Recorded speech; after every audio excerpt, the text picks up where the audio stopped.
Olá, bem-vindos a todas e a todos ao Núcleo de Estudos Espíritas Casa do Caminho, na cidade de Biel-Bienne, na Suíça. Hoje daremos continuidade ao estudo do EAD, Estudo Aprofundado da Doutrina Espírita, livro 2, com a nossa querida Fátima Delgado.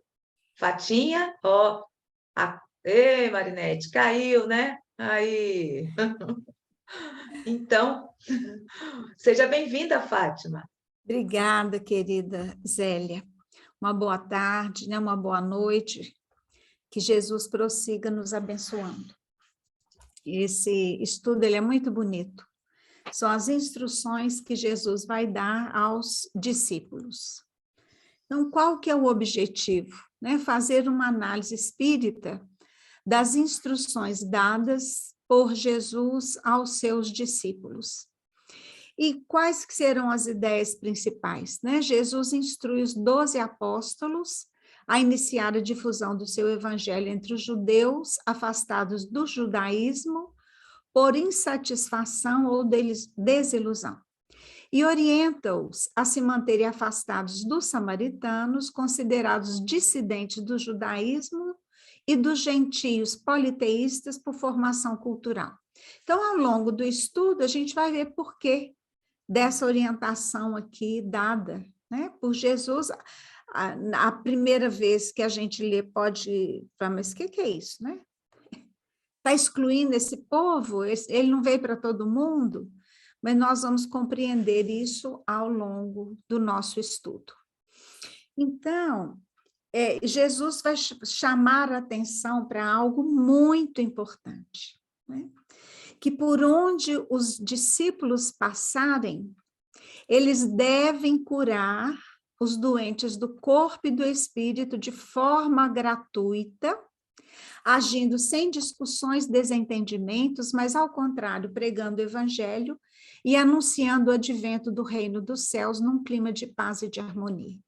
Então, um passe, uma cura, uma palavra de carinho, parar para ouvir o sofredor, essa tarefa espírita, essa tarefa cristã que nós espíritas adotamos, ela precisa ser gratuita.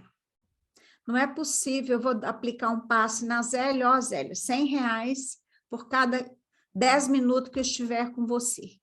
Aí lê uma página, faz uma oração, aplica o passe, já se foram, os 10 minutos já se passaram. Não.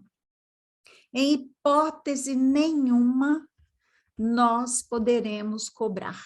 Foi essa a instrução dada por Jesus aos apóstolos e podemos tomá-las para nós, né? Então, Jesus vai enviar os 12 apóstolos e ele, então, lhes dá uma ordem. Não ireis pelo caminho das gentes, nem entrareis em cidades de samaritanos, mas ide antes às ovelhas perdidas da casa de Israel. E nós vamos ver, então, quem é esse povo do caminho das gentes? Quem são os samaritanos? Para a gente compreender, senão a gente não entende muito a ordem dada por Jesus. Ele deu uma ordem, né? Não ireis pelo caminho das gentes.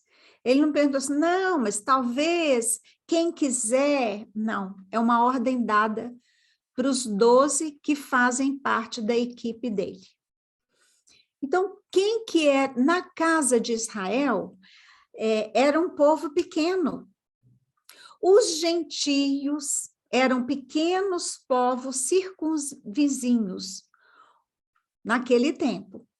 Então, existia o povo de Israel, a casa de Israel, um grupo pequeno, e em torno os gentios. A luz nova, hoje, não vai constituir privilégio de nenhuma nação. Para ela não existem barreiras, tem o seu foco em toda parte, todos os homens são irmãos. Então, nós demos uma caminhada, né? A gente deu um passo adiante. Mas quem são gentios? Ampliando esse conceito, já não são um povo, não é mais só aquele povo em torno da casa de Israel, mas são apenas uma opinião com que se topa em toda parte e da qual a verdade triunfa pouco a pouco, como do paganismo triunfou o cristianismo. Já não são combatidos com armas de guerra, mas com a força da ideia. Porque quando Jesus chegou, o paganismo tomava conta. O povo de Israel era o único povo que acreditava num Deus só. O restante todo era politeísta, né? Tinham templos suntuosos, cada um para um deus, e eram vários os deuses. Hoje, mas a gente vai abrir um parênteses, né? Porque alguns países estão perseguindo os cristãos, estão matando, mas por um tempo nós ficamos em paz em relação a isso. As instruções de Jesus aos seus discípulos foram muito claras.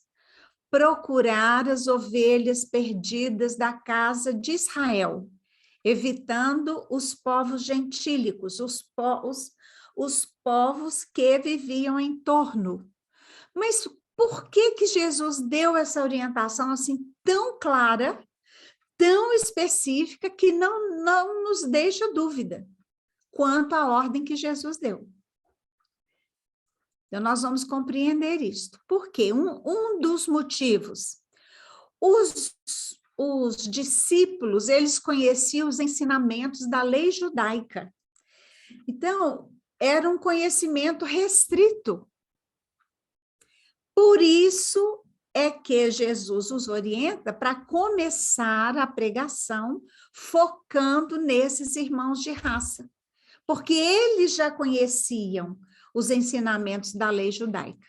E os seus irmãos também, então ficaria mais fácil, apesar de toda a dificuldade, seria mais fácil começar falando para um povo que já acreditava num Deus único, do que para um povo que era cheio de rituais, cheio de deuses, e que não aceitavam a ideia de um Deus único. Isso fica claro?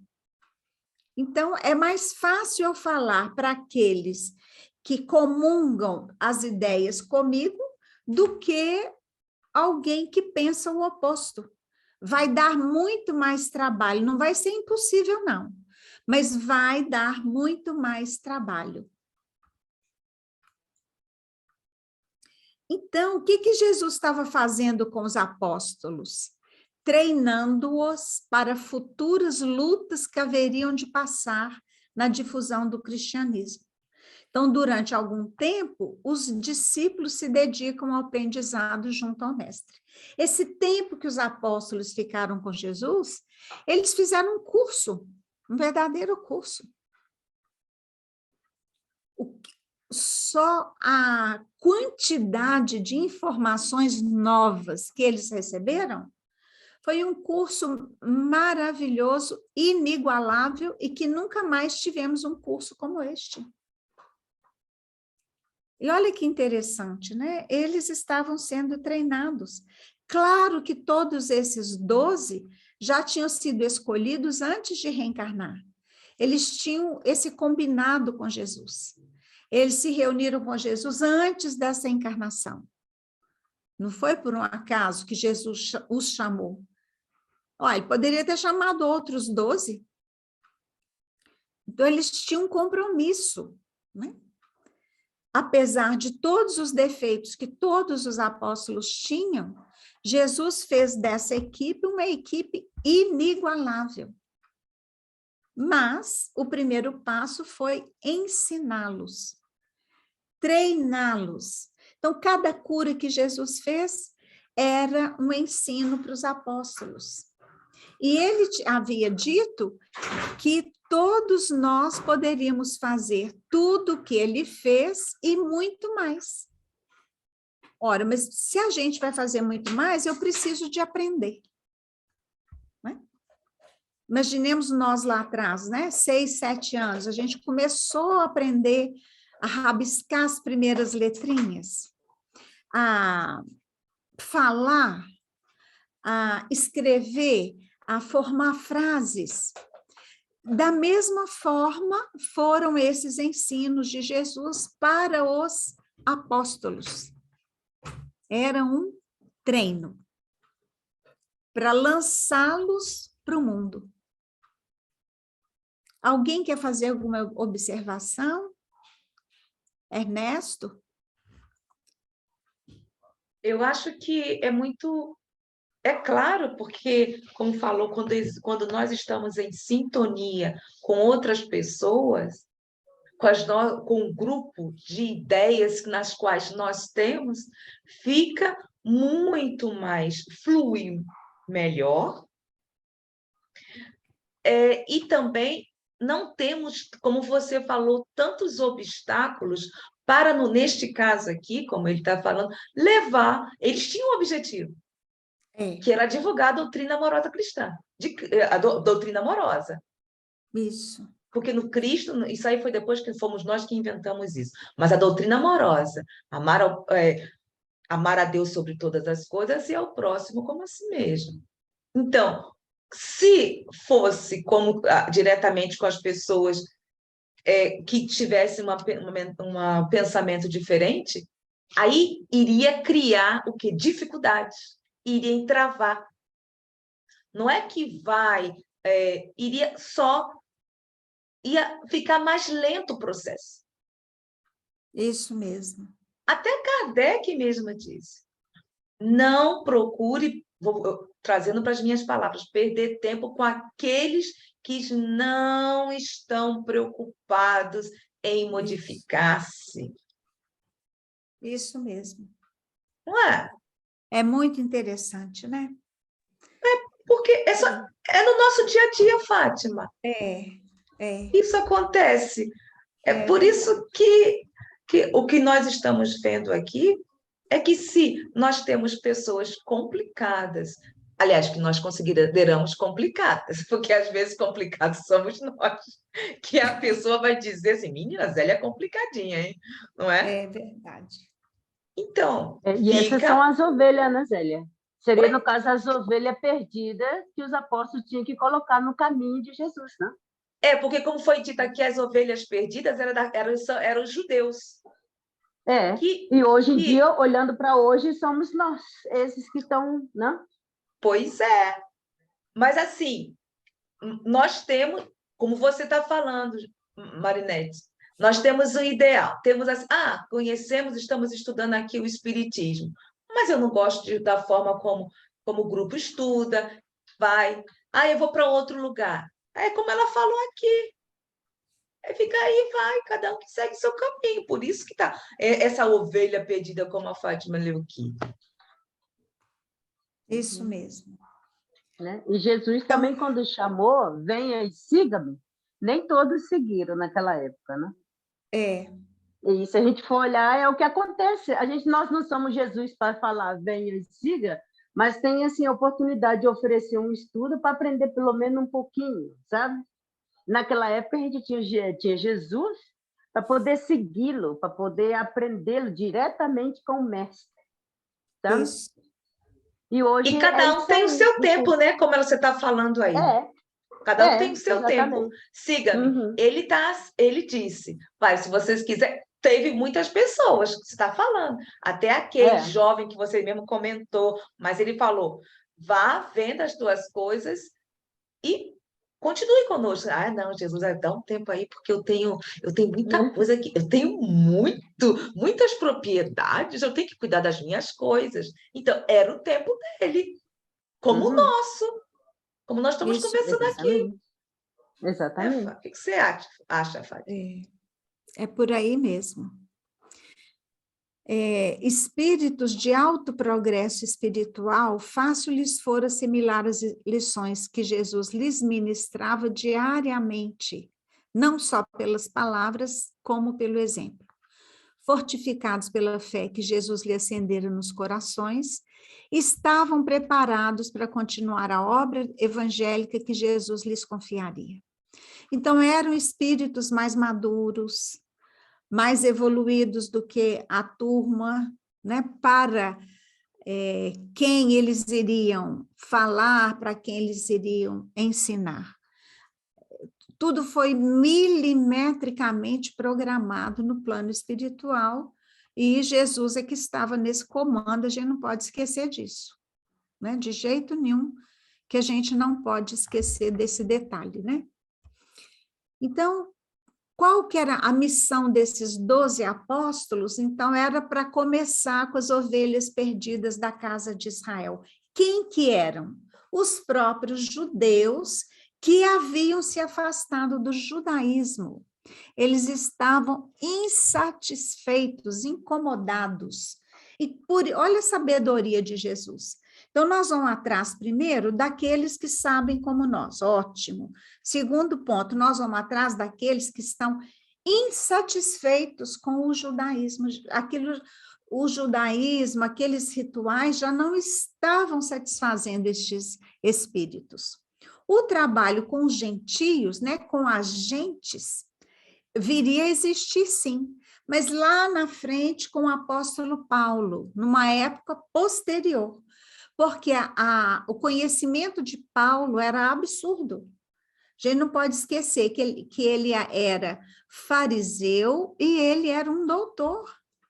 Então, ele era muito culto. Ele teria todo o cabedal para realizar essa tarefa maravilhosa como ele realizou. Então, as ovelhas perdidas são os judeus afastados do judaísmo, os caminhos das gentes são as comunidades gentílicas, são gentios, e a cidade dos samaritanos é a Samária, capital, ou Samaria, né, capital do reino dissidente de Israel. Então, nós vamos buscar algumas informações a mais para a gente compreender isso. Então, os israelitas foram os indicados por Jesus para receberem a boa nova primeiro. Por quê? Por causa do preparo espiritual que a lei de Moisés os tinha submetido. Essa lei os apóstolos conheciam. Então, o terreno já estava propício. Era um terreno adubado, era só semear. Porque os outros terrenos precisaram de um preparo maior, uma adubagem maior, um tempo maior. Esse grupo não, ele já estava pronto. Era só lançar as sementes. Então, essas ovelhas, né, elas estavam insatisfeitas com seus sacerdotes, eles estavam já incomodados com tantas práticas exteriores. São muitos os rituais. Então, isto já não estava satisfazendo esse grupo mais. Não estavam satisfeitos com as intrigas religiosas entre o clero e os membros do sinédrio. É o tititi, né?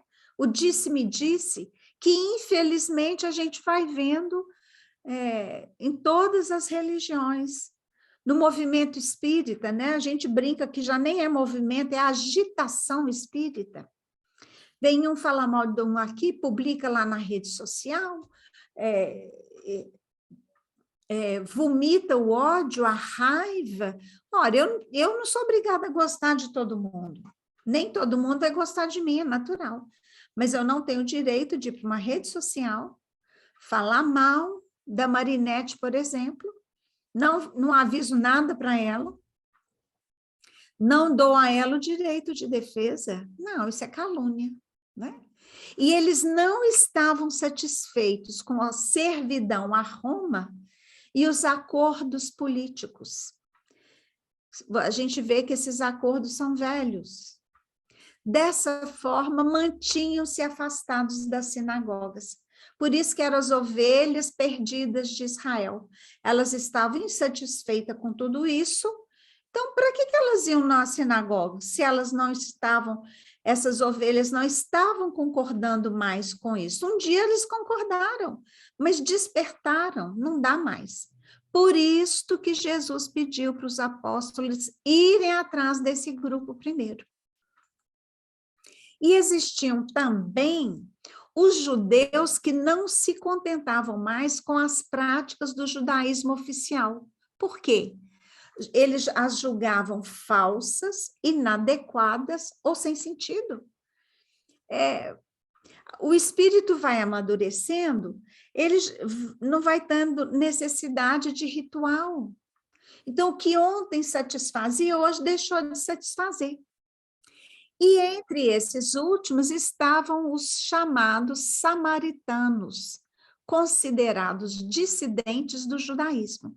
Então, nós vamos ver um pouquinho a mais quem que são os samaritanos.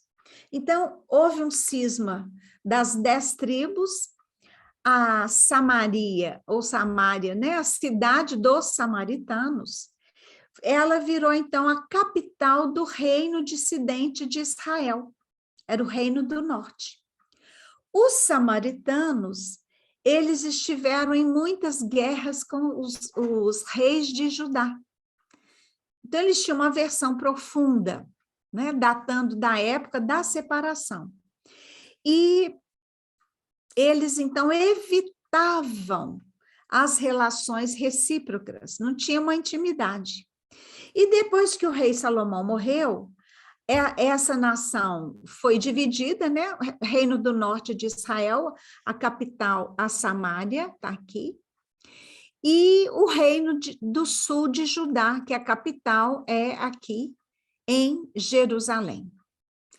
Mas o que foi acontecendo com o norte? Foram sendo invadidos pelos assírios.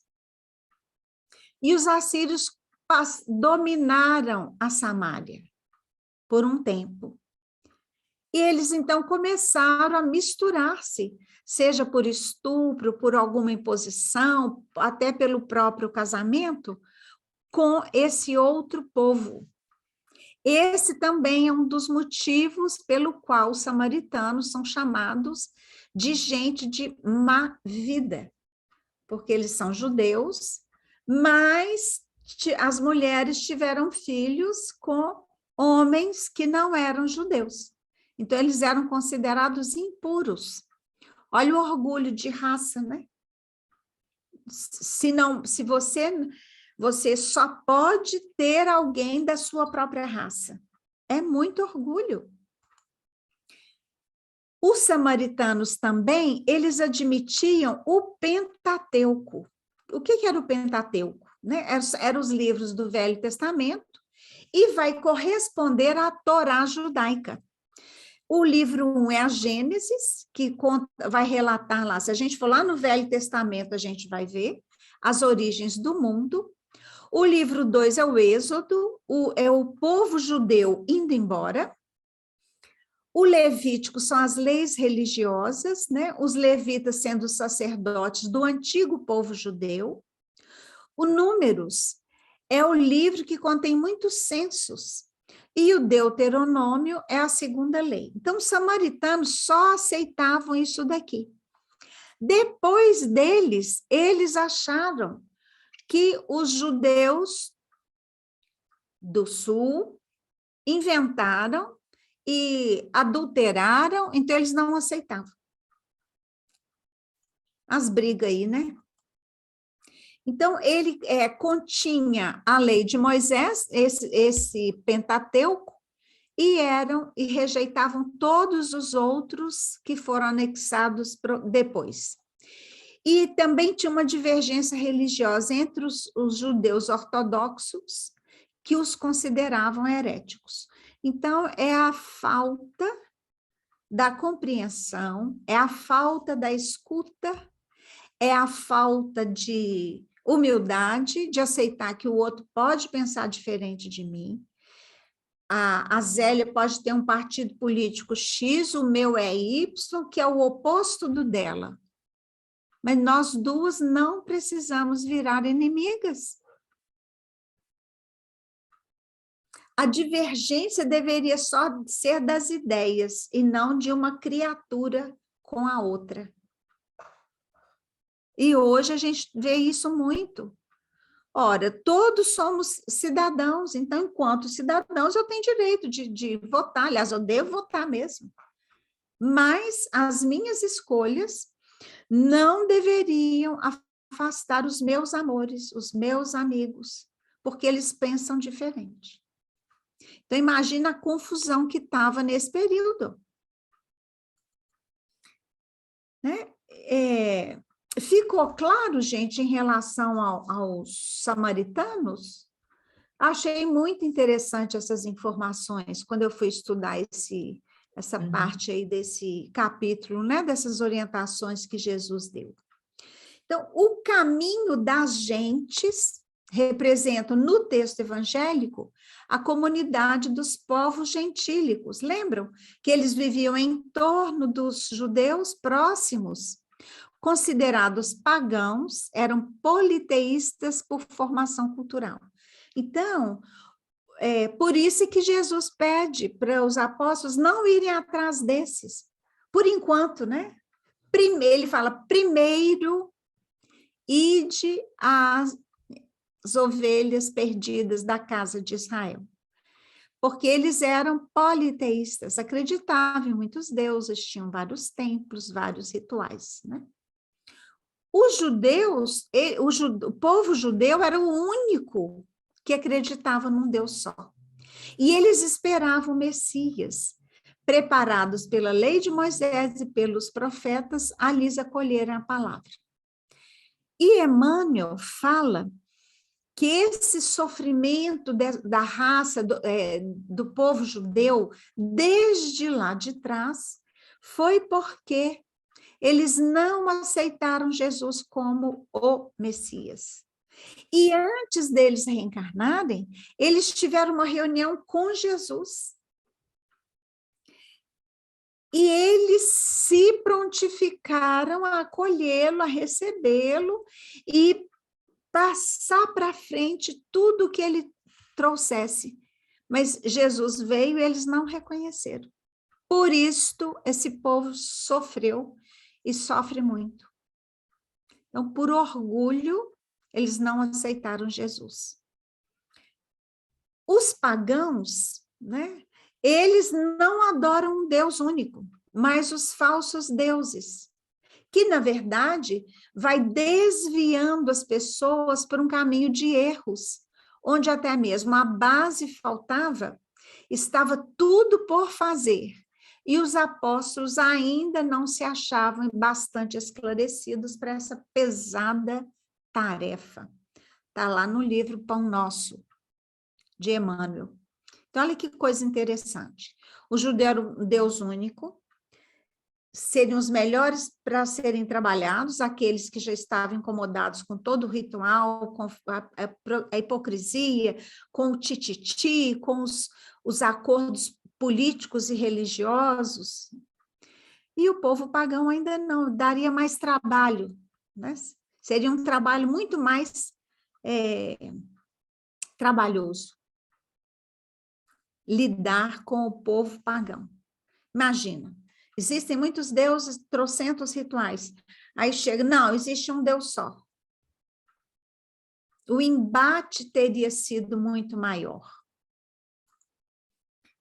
Então, as ovelhas perdidas da casa de Israel representavam as pessoas que, possuindo uma base de espiritualização, estavam perdidas porque não encontraram na religião que adotavam como norma de conduta respostas às suas indagações íntimas e aos seus anseios de crescimento espiritual.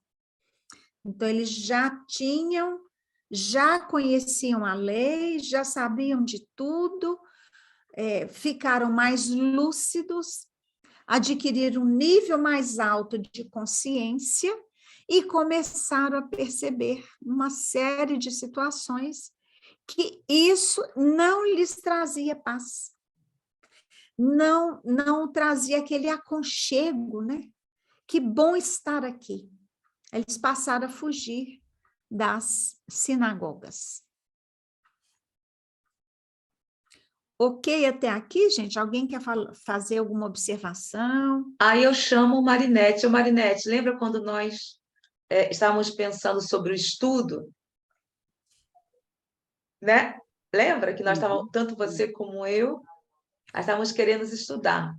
Observe que quando a Fátima terminou, quando eles foram, que foi levado a eles essa boa nova, aí houve esse entendimento.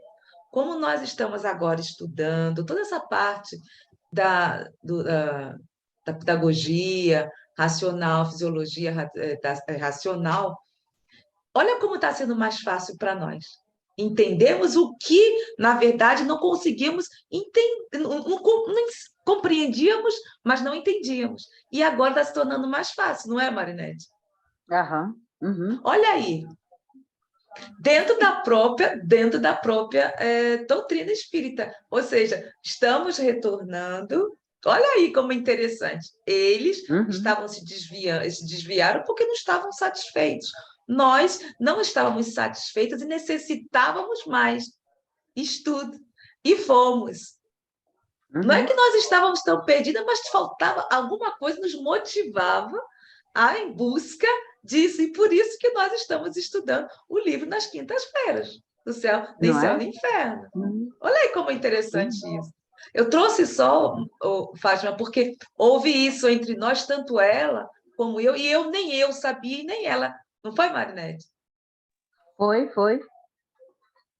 Então, tudo vai se encaixando, né? Vai.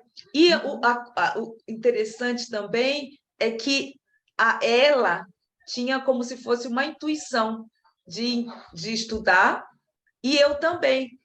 Só que foi assim, não, vou lá. Assim, Manete, estou sentindo uma coisa estranha que está me motivando a ir em busca de novos estudos, de novos conhecimentos, dentro da própria doutrina. Aí, olha só, tá vendo? Tudo tem seu tempo. Não existe acaso, né? Não.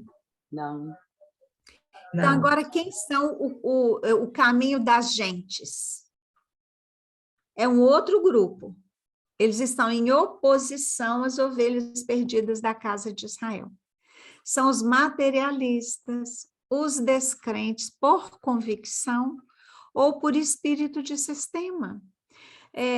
Ou eles são convictos disso, ou vão recebendo uma influência do meio. Não imagina.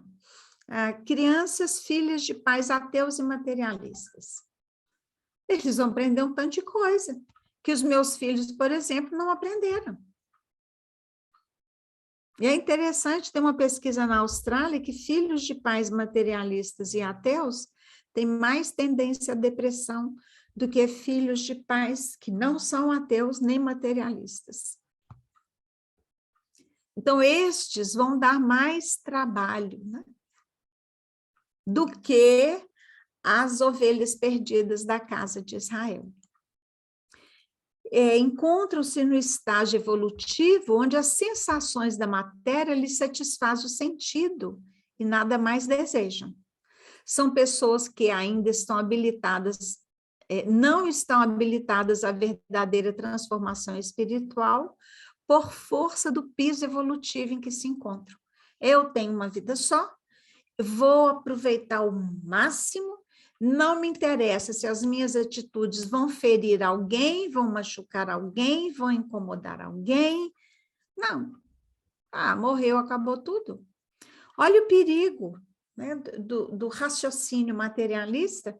Por isto é que o grande objetivo da doutrina espírita é combater o materialismo. Trazer um raciocínio tão lógico, tão coerente, que o materialismo já não nos satisfaz mais. Porque é um perigo, né? Esse raciocínio materialista é um perigo. Eu tô sofrendo, então, eu sou materialista, eu já deixo uma ordem. Eu quero eutanásia. Aqui no Brasil é proibido. E tomara que continue proibido mesmo, porque é um crime assistido. Para nós que não somos materialistas, esse crime não dá, não. Hoje tem a morte assistida. Se eu já estou bem velha, né? Eu tenho o direito de querer morrer naturalmente. Já sabe que eu não tenho jeito de jeito nenhum. Então, para que vai ficar me abrindo não sei quantas cirurgias? Não, aí a morte assistida. Eu posso, me deixa embora, né? Nesse meu tempo. Isso é uma coisa. Descobri que estou com câncer, me mata agora. Ora, mas de repente eu faria um tratamento e viveria 20 anos, 15 anos, 10 anos. Vamos dizer que eu vivesse 10 anos. Se eu faço opção pela eutanásia, E esses 10 anos que eu poderia ter na Terra? É um suicídio. Se eu peço, é um suicídio. Deixamos claro, é bom esclarecer sobre a eutanásia na Suíça, que é conhecida internacionalmente. Como sabemos, vem pessoas para se suicidarem aqui e pagam muito para se suicidarem. Muito dinheiro, né? Muito dinheiro. Então, o porquê? Por que eles vêm? Geralmente são pessoas que têm doenças como se chama? Progressivas, que não, supostamente, pela estar desenganados. Então, eles aqui, por lei, cada um tem... eles fazem com o corpo, nós podemos fazer com o corpo o que queremos. Essa é a mentalidade daqui. Então, existem três clínicas de eutanásia na Suíça, pelo simples fato. Há uma doença progressiva, já não tem mais jeito, já lutaram, ou quer dizer, os médicos já estão dando, como se diz aquele... como que se fala? Que já não tem mais solução. Os médicos falam. Desenganados. Isso. Estão desenganados, ou uma doença que, como falamos, progressiva. Então, eles têm o direito, sim. Porém, é-lhes dado um comprimido e eles que têm que tomar. Entendeu? Se dá... Isso aí, Zélia, eu ouvi agora essa semana. Você sabe que eu tenho um amigo que ele é padre, né? Que ele é brasileiro e ele é padre. E ele exatamente estava comentando isso comigo essa semana, que uma senhora, né, desencarnou. E o esposo ficou, como o esposo estava sofrendo muito, sabe? Aí, o que ele fez? Ele foi lá na Suíça e pediu esse remédio. Ele me contou isso essa semana. Exatamente. E é um Verein, como se Verein se chama clube, porque aqui tudo por Verein. Clube se chama, seria uma associação que no Brasil é complicado. Aqui é mais fácil. Tem rico, muito. Aí a gente vê, né, Zélia, a filosofia materialista aí embasando tudo isso, né? Pois é, foi por isso que eu trouxe... Né? E é interessante, por isso que eu trouxe, e esclarecer também, porque o eutanásia que você está dizendo, para a diferença da nossa aqui. Que é diferente, mas tem a mentalidade materialista, inclusive pessoas que conheço pessoas que têm uma crença, entre aspas, e acham e falam, como moram aqui há muitos anos, o corpo é meu, faço o que quero, mas acreditam em Deus. Então, elas são, no caso, as mulheres, são a favor do aborto. Porque como a lei é essa, o corpo é meu, eu faço o que eu quero. Porque é isso que dizem aqui. Então, se a pessoa, o corpo a ela pertence, então faz o que quiser. Então, é por isso que aqui, inclusive, a adolescente, como dizer, 16 anos, vai na ginecologista, faz o aborto, quando não quer, ou a própria ginecologista sugere o aborto. Você vê. É muito sério, né? Muito sério. Entretanto, né, entre os gentios, né, os materialistas, estes podem surgir indivíduos decididos, dispostos a superar os limites impostos pela vida material. Todos seriam difíceis? Não, porque já pode existir um grupo que isso também já começa a incomodar, né? Igual as ovelhas perdidas de Israel lá, ficaram incomodadíssimas com a situação nas sinagogas, a criatura também pode entrar nesse conflito, que é um abençoado conflito. A cidade dos samaritanos simboliza também os discutidores religiosos, os dissidentes e os polêmicos. Vivem à parte, não se misturando com os que pensam de forma diferente. Então, viram as panelinhas, né? Os times, entre aspas. Entre eles também surgem os que impulsionam o progresso, que valoriza a união e a paz entre as criaturas. Não foi à toa, né, que Jesus, a maior parábola do Evangelho, se a gente quiser estudar caridade, a maior do Evangelho é a parábola do bom samaritano. Apesar de ser um herege, um modelo de era um modelo de religiosidade indicado como exemplo a seguir para o clero de Israel. Essa parábola é belíssima. Também não foi à toa que Jesus vai fazer referência ao bom samaritano e vai ter um encontro com a mulher samaritana, que eram tidos como gente de má vida. E indo, pregai, olha aí no imperativo, dizendo, é chegado o reino dos céus, curai os enfermos, limpai os leprosos, ressuscitai os mortos, expulsai os demônios, de graça recebestes, de graça dai. Ele vai bater nessa tecla outra vez. Tudo que eu receber de graça, eu preciso de oferecer de graça. Porque é o dom da cura, que é um tipo de mediunidade. Que nós sabemos que a mediunidade está no físico, mas é uma oportunidade bendita de reparação, de evolução, se ela é bem utilizada. Não, aí a gente não possuais ouro, nem prata, nem cobre em vossos cintos, nem alforjes para o caminho, nem 2 túnicas, nem sandálias, nem bordão, porque digno é o operário do seu alimento. Então, a gente vê todos os apóstolos não viveram às custas das comunidades cristãs. Todos trabalhavam. Saulo, quando se torna Paulo, que ele muda o destino da vida dele, aonde ele ia, ele levava o tear.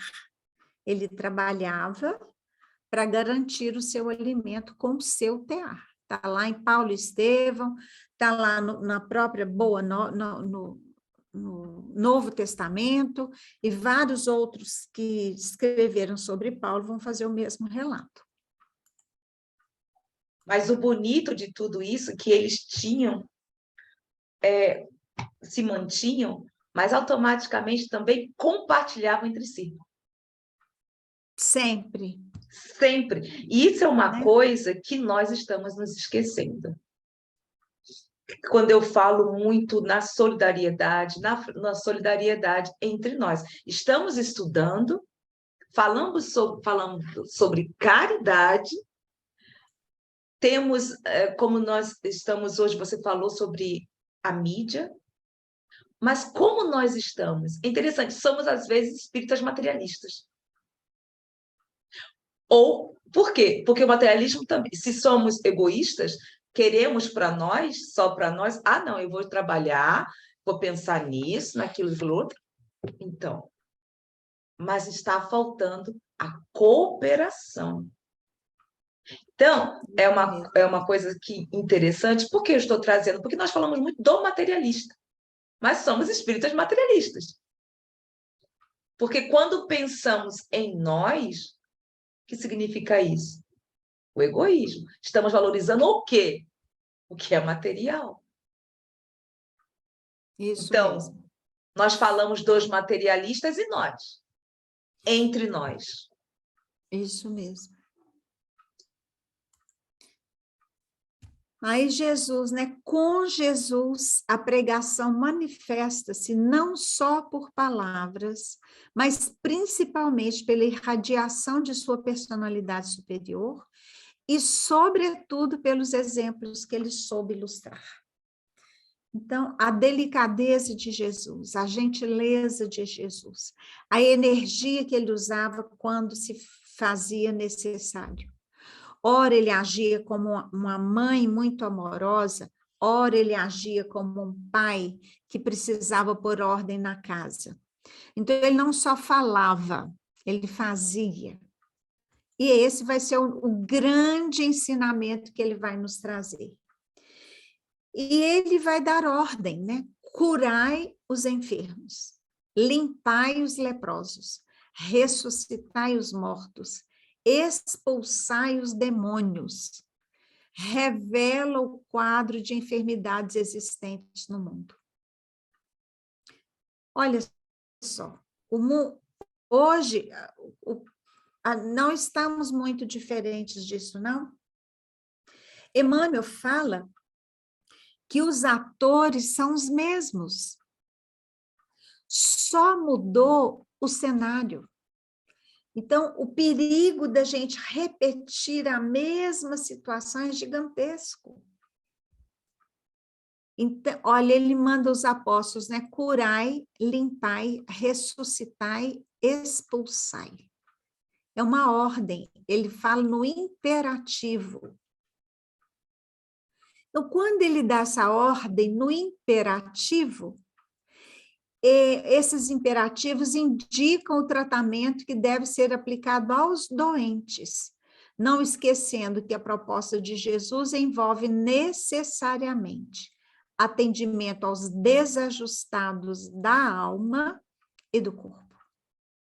Nós sabemos que qualquer desajuste no nosso corpo físico, nós somos os responsáveis, enquanto espíritos, seja por atitudes nossas de outras vidas ou por atitudes nossas desta vida mesmo. Então, esse imperativo, ele deixa-se um tratado, né? Uma listagem do que deveria ser feito. Então, cura a alma e cura o corpo. Agora, se curar só o corpo, a alma vai repetir o mesmo erro, a doença vai voltar. Quando naquela passagem dos 10 leprosos, um só voltou para agradecer. Só esse um é que fez a cura da alma e do corpo. Os outros tiveram a cura do corpo, mas como a alma não mudou, a doença voltaria. Eu acho isso notável. Está lá em Boa Nova, né? A cura dos 10 leprosos. Mas, Fatinha, tu, como psicóloga, você é a diário, essa realidade que você vê diariamente, quando a alma está enferma, que persiste, às vezes, décadas na mesma coisa, vai refletir aonde? Você é profissional e vê. Não tem jeito, né? É a mágoa, é a raiva. E tem uma coisa, a gente tem mágoas, a gente tem tudo isso, conscientes e inconscientes. Às vezes resolvemos a nossa mágoa a nível de consciência. Ótimo, já demos uma faxina. Teremos de dar a faxina no nosso inconsciente. Não, já está tudo resolvido com essa criatura. Mas e aquilo que nem eu estou sabendo? Eu sei lá no fundinho, mas não está consciente. A gente precisa de ter uma honestidade com a gente mesmo, assim, 1000% de honestidade.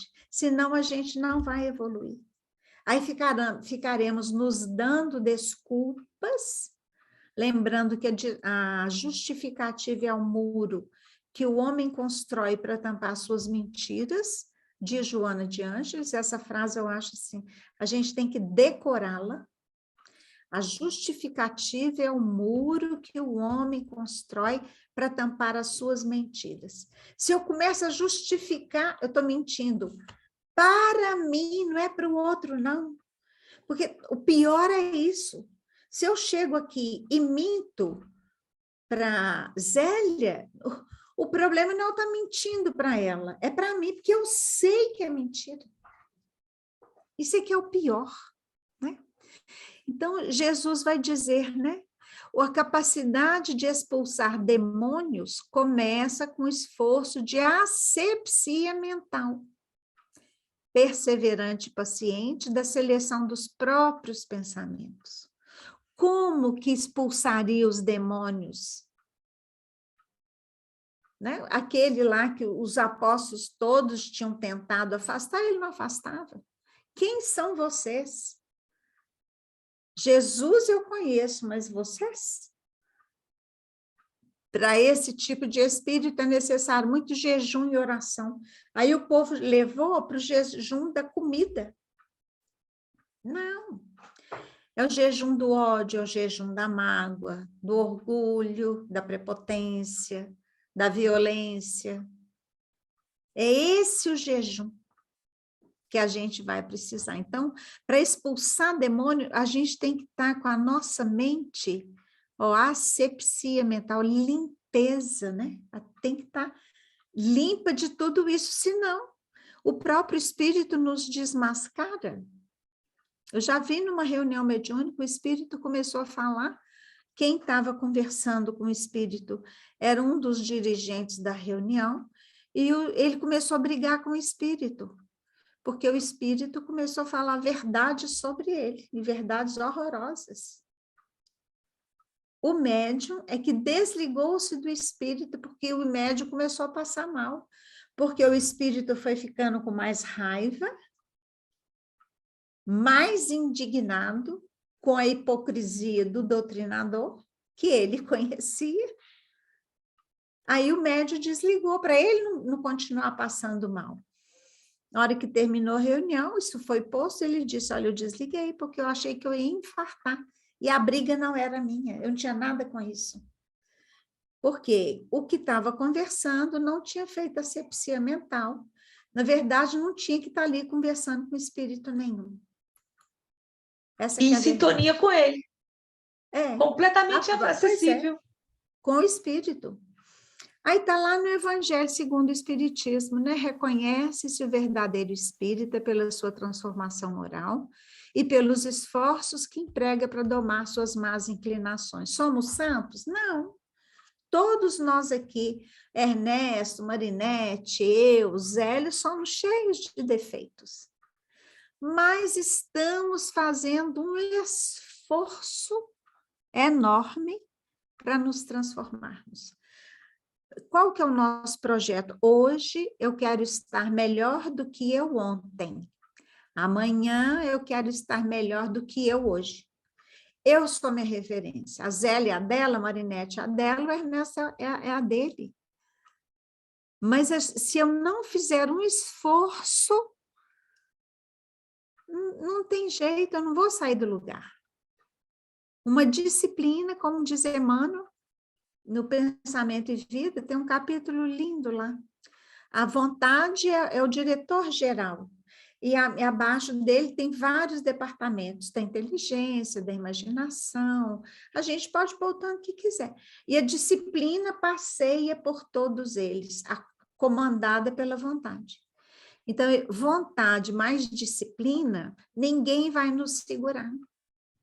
Mas a gente vai arranjando justificativas, que é a mentira que a gente constrói, é o muro que a gente constrói para tampar nossas mentiras. Hoje eu estou com dor de cabeça. Hoje meu pé está assim. Mentira, é porque a gente está com preguiça, a gente não quer melhorar. Essa que é a verdade. Aí eu fico dando desculpa. A gente acha que está enganando o outro. Não, a gente está se enganando. O Berto Roden fala, né, o livro dele é belíssimo, chama A Metafísica do Cristianismo. É lindo, lindo livro. Não nos deixeis cair em tentação. A maior tentação, diz ele, é permanecermos no mesmo estágio evolutivo. Imagina, a gente perde uma encarnação. Se eu chego num estágio, naquele degrauzinho, desencarno, eu estou no mesmo degrau, eu perdi minha reencarnação. E não está de fácil reencarnar. Né? Ninguém está querendo ter filho mais. Dai de graça recebestes, de graça dai. Indica que toda doação deve ser espontânea, sem exigência, não esperando qualquer tipo de recompensa ou agradecimento. Nada. Nós vamos agir porque nós recebemos tudo isso de graça e eu vou oferecer isso para o meu irmão de graça. Os condicionamentos aos padrões materiais do mundo nos fazem desejar algo em troca de benefícios concedidos, expressos sob a forma de valores amoedados, ou mesmo de um simples muito obrigado. Eu vou passar mais um e depois nós vamos voltar aqui. Aí, o que Jesus faz? Ele desvincula o trabalho espiritual de qualquer recompensa, seja financeira ou de outra espécie, quando afirma: não possuais ouro, nem prata, nem cobre em vossos cintos. Eu não vou receber ouro de ninguém porque eu estou fazendo um estudo, porque eu estou aplicando um passe, porque eu vou atender de graça alguém no processo de terapia? Não. Agora, Simão não era Simão Pedro, era Simão o mágico. Quando ele via Jesus curando os apóstolos, ele achava que era mágica. E ele queria aprender a mágica. Daí veio essa expressão de simonia, venda de objetos sagrados. Quando nós éramos lá da Igreja Católica, a gente vendeu muito, né? Pedaço da cruz de Jesus, pedaço da roupa de Jesus. Essa cruz já deu volta na terra, né? Não sei de onde sai tanta madeira. Mas nós, espíritas, não fazemos isto mais. Mas, se não tomarmos cuidado, praticamos a simonia. Ela é mais sutil. Aí a gente volta aqui. Nem mesmo muito obrigado nós vamos esperar. Se a pessoa agradeceu, é problema dela. Eu não vou fazer para alguém me dar o muito obrigada. Muito obrigado. Não. Porque isso é simonia, venda de objeto sagrado. Eu quero que todo mundo me elogie sempre. Na tarefa espírita, venda de objeto sagrado. Só que é uma venda muito sutil. Percebem? A outra é visível. Pedaço da cruz de Jesus. Aqui tem um pastor no Brasil que disse que foi no Rio Jordão, haja avião, né? Encheu um tanto de garrafa, R$1.000, uma garrafinha de água, que é uma água especial, porque veio do Rio Jordão. Né? Venda é uma venda sagrada. Mas esta simonia, que se nós não tomarmos cuidado, a gente faz, é um perigo. São os chamados espíritas popstar, né? Infelizmente. Pessoas jovens com conhecimento maravilhoso, uma capacidade absurda de passar o conhecimento para frente, mas que se perderam na vaidade, no orgulho, e vão praticando essa simonia mais sutil, mais imperceptível. Eu fico me perguntando sobre atualmente nos o que você está escapa, né? falando sobre as vendas de livros que se fala e que se leva, e que dentro fala, bom, livros e tudo, mas às vezes o objetivo porque já é conhecimento. Você estudar o livro em si, ou comentar, isso eu não acho tanto grave. Mas quando se foca só nisso, aonde quer que esteja levando só para vendas, tá existindo isso sim no movimento espírita, e já fica convencido, já é conhecido. Tem que ver para que a venda, né? Porque a gente vê, se há uma venda, todos os livros do Chico, a renda é para as obras sociais, né? E continua sendo. As obras do Divaldo Franco são todas para a instituição, a manutenção daquele trabalho. Se for para isso, é muito bem-vindo. A gente tem visto uma mistura, né, Zélia, do trabalho espírita com o trabalho profissional particular. E aí a coisa toma uma proporção meio grave. E é conhecido, por exemplo, é a mesma coisa que você vai, Fátima, pela tua profissão, começar aí, você vai ser convidada para vir para a Europa, e você vai e começa a ficar falando sobre a tua profissão. E cadê a base? Cadê o espiritismo? É muito delicado demais, né? Olha a simonia aí, né? É isso que eu chamo a atenção também, Fátima. Por que eu estou chamando a atenção? Porque no Brasil tem muita mistura. Inclusive instituições pedagógicas, que está ali, se você vê o currículo, eu tenho aqui em mãos, que fala que são espíritas, mas quando você vai ver o currículo, cadê o espiritismo? Aí eu fui perguntar a uma profissional, aliás, 2 pessoas, e como funciona isso, já que é tudo gratuito? Eu disse, uai, da mesma forma. E os livros que os alunos utilizam e que têm que comprar? Então, é muito complicado utilizar sem o nome espiritismo, delicado. que está por trás de uma outra coisa. O que tem que ser contabilizada é a intenção. Pois é. Eu posso falar para todo mundo que a minha intenção é A, mas no meu íntimo é B. Na contabilidade divina vai o B. Porque não tem suborno. Não tem suborno. Você falou uma coisa muito interessante. Você tem os partidos políticos, fulano de tal e tudo isso. Da mesma forma que você tem as suas ideias, eu tenho as minhas ideias, tudo bem. Mas não significa que pelo você ter as suas ideias, vai abrir uma instituição, falar assim, bom, agora é isso, porque eu sou psicóloga. E usando o espiritismo. Então, é muito sutil. Muito sutil. Então, é por isso que é importante aprendermos a base, para sabermos diferenciar, como nós estamos fazendo. Isso. Diferenciar tudo isso. Isso mesmo. O verbo possuir, né, apresenta uma conotação especial na frase.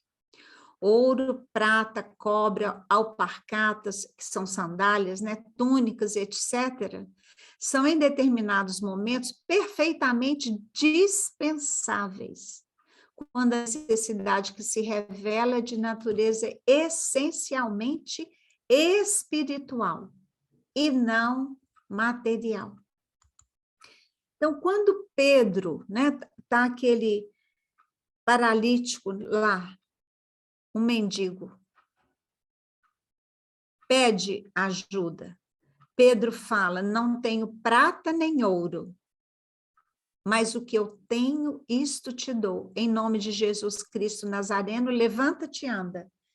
tomando-o pela mão direita, levantou e logo seus pés e tornozelos se firmaram, e saltando ele pôs-se em pé. Olha que beleza. Porque a necessidade deste homem era espiritual, não era material. Pedro não tinha nada, não tinha nada. Mas o que eu tenho eu te dou. E ele faz a cura. Essa passagem de uma beleza ímpar. E Jesus diz que nós faríamos isso e muito mais. Então, por que a gente não faz? Porque nos falta fé. Porque duvidamos do poder de Deus, não é do nosso poder.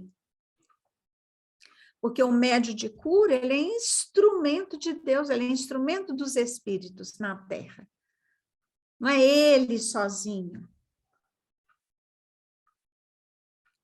Ele é um instrumento. Mas, quando Pedro oferece a ele o que ele tinha, que é um amor, uma fé incondicional em Deus, a certeza absoluta da beleza dos ensinos de Jesus, que era o mestre, o enfermo fica de pé, porque ele era paralítico. Então, o que temos quando o feito médium, nós? você está falando assim, muito interessante sobre o... Desculpa, mas às vezes é bom essas reflexões. Quando você está falando sobre a mediunidade de cura, como as mediunidades que temos. E quando o médium fica orgulhoso pela mediunidade, que é simplesmente somos instrumentos, que tipos de espíritos estarão ao nosso lado? E é uma mediunidade muito difícil, né, Zélia? Porque o médium de cura, ele é o foco do mundo inteiro. Alguém, o Zé Arigó aqui em Minas Gerais, né? Vinha gente do mundo inteiro operar-se com ele. Então, chama uma atenção, né? Ele fica debaixo de 1000 holofotes. As pessoas colocam-no no andor. Mas a primeira falhazinha, as pessoas saem, o andor cai. Então, é uma mediunidade dificílima do médium sair vitorioso por isto, porque ele vira um foco de atenção, né? Você concorda comigo, Fátima, que mediunidade de cura é aquele ser que coloca a mão, que faz e que cura? Porque muitas vezes se faz confusão sobre mediunidade de cura. A mediunidade de cura, se é médium, ele está sendo intermediário de alguma coisa aí, né? Então, mas a cura, o que está acontecendo é que quando se fala sobre mediunidade de cura, se cura. Está falando cura. Então, é meio complicado que às vezes falta também o estudo. São situações delicadas, né, Zélia? Muito delicadas. O suprimento material é necessário, mas o grande desafio é a presença de quem se dedica com amor, sem o que a atividade se enfraquece. Então, o nosso suprimento espiritual há de ser sempre Jesus, o nosso suporte. E não fazer em troca do dinheiro. Nem alforjes para o caminho, nem 2 túnicas, nem alparcatas, nem bordão. Bordão é o cajado. São ideias que simbolizam os suprimentos dos viajantes em trânsito de um lugar para outro. Estar vestido, calçado, ter apoio estratégico, o bordão, é medida de prudência. O bordão é um cajado grosso. É uma medida de prudência. Claro, imagina, os apóstolos precisavam da vestimenta, precisavam das alparcatas, precisavam da alimentação, lógico que precisa. Isso significa que eles estarão em trânsito, indo de um lugar para outro. Ai, peraí.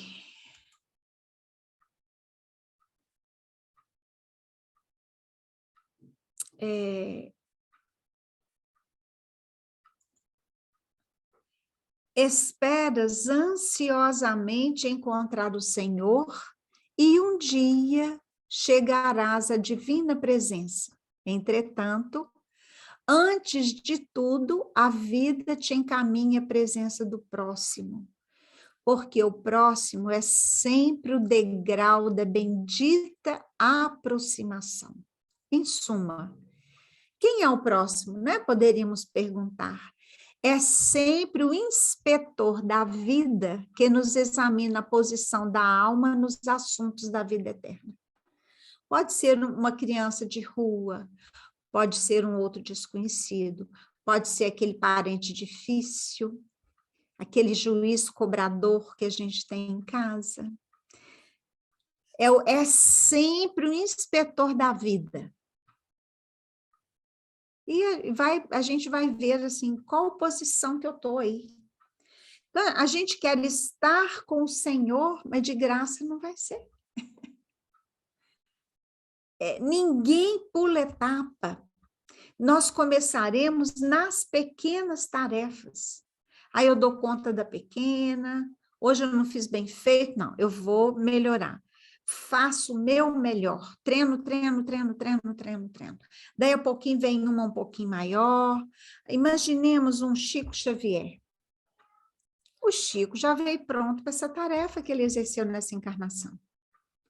Ele preparou-se durante muitas vidas. Lá atrás, ele errou com certeza. Desviou do caminho? Com certeza. Mas ele veio acertando passo. Começou de pequenas tarefas, foi crescendo, para ter condições emocionais, espirituais, físicas de realizar o legado de amor que ele deixou para nós. Nenhum de nós aqui dá conta da tarefa dele, porque nós ainda estamos treinando pequenas tarefas e treinaremos em muitas outras reencarnações, até que um dia a gente vai dar conta de uma tarefa gigante. Mas hoje, se a gente realizar a pequena tarefa muito bem, com muito amor, sem praticar a simonia, que é a venda de objetos sagrados, aí sim, nós estamos, é uma escada em direção a Deus. Nós vamos subindo mais um degrauzinho em busca dessa grande luz. É isso que estava conversando também, converso sempre com Marinete, que não é nós queremos fazer coisas grandes, porque nós não estamos nem preparados para isso. Não temos nem base, mas as pequenas, sinceramente, simplesmente, no nosso próprio lar, conosco mesmo. Porque às vezes a necessidade de nos perdoarmos e sermos caridosos conosco. Isso mesmo. É porque, assim, estávamos conversando sobre a caridade em trabalho e conversamos, não adianta, é passito por passito. Cada um, o Chico, como você falou, qualquer outro, eles tinham autoridade moral. Nós não temos essa autoridade moral. Então, vamos fazendo, onde nós nos encontremos, exemplifiquemos e agimos conforme nós possamos. Isso mesmo. O capítulo não acabou, mas como a gente também não está com pressa... Tá aqui, parou aqui. Acho que fomos num tempo bom. Isso. A gente acrescentou algumas coisinhas sobre o povo samaritano que eu achei assim, muito interessante para a gente pensar um pouco e conhecer um pouco mais, né? Mas vamos aí, aí o próximo encontro vai continuar, né? Esse capítulo. São essas orientações. Em qualquer cidade ou aldeia, não é isso, Fátima? Hein? E em qualquer cidade ou aldeia. Em que entrardes, procurareis saber nela, seja digno, não é isso? Porque você foi, pelo menos eu acompanhando, será que é isso? Isso. Aqui, você terminou o cajado, o digno, aí vai entrar aqui, no caso, 113. Bom, então Isso. vamos finalizar a nossa gravação. Você quer se despedir? Falar alguma coisa, Fatinha? Alguma reflexão sobre o estudo de hoje? Eu achei esse estudo lindo, muitas reflexões para nós, para cada um de nós, cada um responda para si mesmo.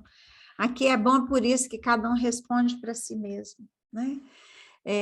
O que tenho feito eu faço por amor, sem querer receber nada em troca, nem um muito obrigada. É bom que a gente seja grata com todas as pessoas que façam algo por nós, mas que a gente não faça para o outro esperando essa gratidão. Pensar, né? Quem é esse? Quem é o meu próximo? Será que são só meus familiares?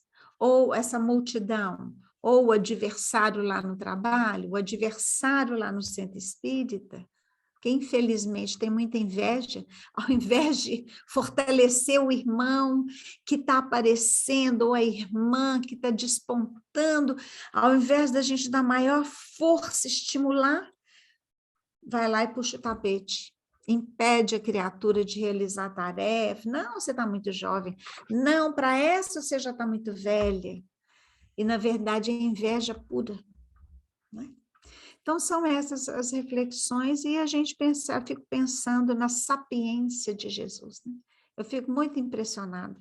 Quanto mais a gente estuda, mais impressionados ficamos com a sabedoria de Jesus. É algo assim, é inimaginável tanta sabedoria.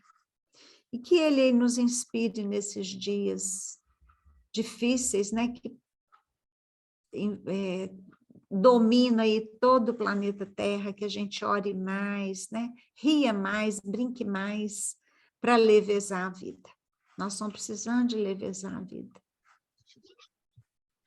Obrigada. Gratidão, Fátima. Até a Gratidão. próxima. Até lá, gente.